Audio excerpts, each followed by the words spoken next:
das auch wurde in der Pflichten von Roter Cox an Irland.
Oui, alors Brandon, je suppose que dans le vestiaire, la déception doit être assez grande. Oui, ce serait très grande parce que je pense qu'on est passé à côté de notre match. On a fait 20 bonnes premières minutes, mais après on a manqué de rythme, on n'a pas mis de rythme dans le match. On a joué à leur tempo et ça leur a... c'était trop bien pour eux, quoi. Ils sont venus, ils nous attendaient. Voilà, je sais pas comment vraiment expliquer. Je pense que vraiment on n'a pas mis de rythme et on a manqué de concentration sur les moments importants, quoi. Oui, comme tu le dis, une première mi-temps assez dominatrice mais assez stérile. Je pense qu'il y a 7 corners pour Serein mais aucun vraiment dangereux. Mais c'est vrai aussi qu'Audenarde n'est pas venu pour jouer. Ah non, on a vu dans les images sur Audenarde que même à Sprimont, ils attendaient Sprimont, donc on savait très bien qu'ils allaient venir et nous attendre. Mais voilà, c'est pas pour ça qu'on doit pas gagner. Je pense que des équipes qui viennent pour pas jouer à domicile, ça arrive presque à chaque fois. Donc ouais, on n'a pas trouvé les solutions. C'est dommage parce que c'est un gros coup d'arrêt pour le championnat et il va falloir aller chercher les 3 points qu'on n'a pas pris aujourd'hui. Alors évidemment aussi, fatalement, l'équipe qui doit faire le jeu sur une surface aussi, peut-on dire, difficile, n'est pas avantagée, un peu abusée peut-être de trop de longs ballons. Je suppose que ce n'était pas les consignes du coach. Non, pas du tout.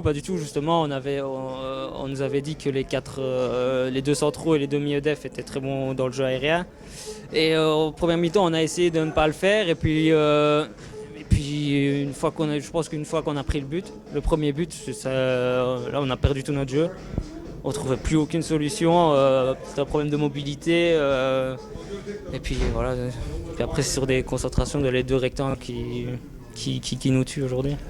Comme tu l'as dit, un coup d'arrêt dans cette spirale positive. Néanmoins, le top 4 reste, je suppose, l'objectif de tout le groupe. Bien sûr, oui. On prend match par match, comme je l'ai déjà dit. Mais c'est sûr que maintenant, ça va être un peu plus compliqué. Maintenant, on joue contre un concurrent direct la semaine prochaine. Donc, on va essayer d'aller chercher les 3 points. Et à ce moment-là, je pense que tout est encore envisageable. Mais c'est sûr qu'on comptait sur ces 3 points aujourd'hui pour recoller et puis être le plus près possible du top 4, quoi. Ok, merci Brandon. Alors Christophe Quégoire, coup d'arrêt dans la belle série de Serein, l'analyse du coach.